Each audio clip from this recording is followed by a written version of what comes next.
Voilà, mini-échange, mini-échauffourée, j'ai envie de voilà, dire. parce que les cavaliers sont obligés de rentrer à la maison.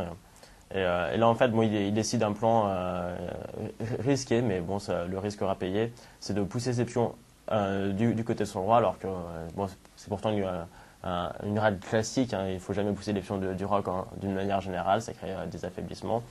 Mais là, il va gagner de l'espace. Toutes les pièces blanches vont se retrouver, devront battre en retraite.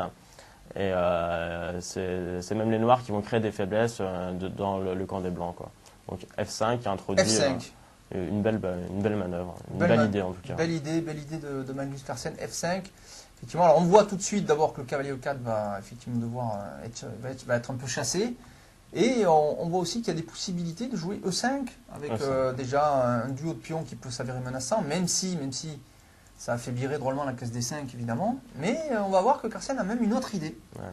Après cavalier C3, eh bien, il n'affaiblit pas son centre en jouant 5 qui a l'air pourtant intéressant.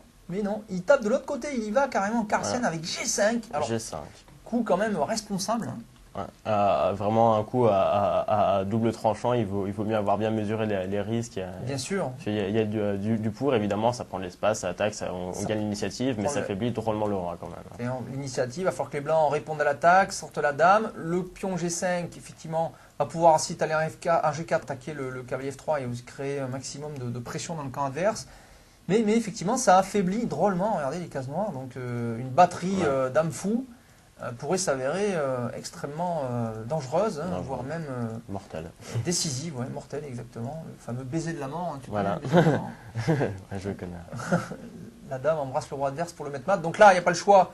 Le pion G5 évidemment est protégé par le fou et la dame, donc on ne peut pas prendre sans perdre une pièce. Donc dame D2. Dame D2. Alors et là, juste, les blancs auraient pu jouer la dame en E3, qui peut-être paraître plus active.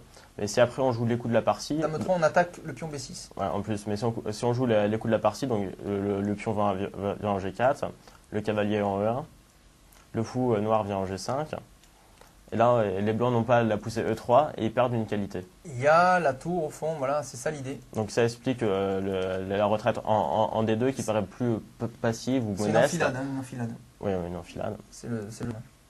Et donc G5, dame D2. Donc dame D2, bien pour sûr, éviter cette variante. Voilà. C'est ce que fait Carlsen d'ailleurs. G4 quand même. G4.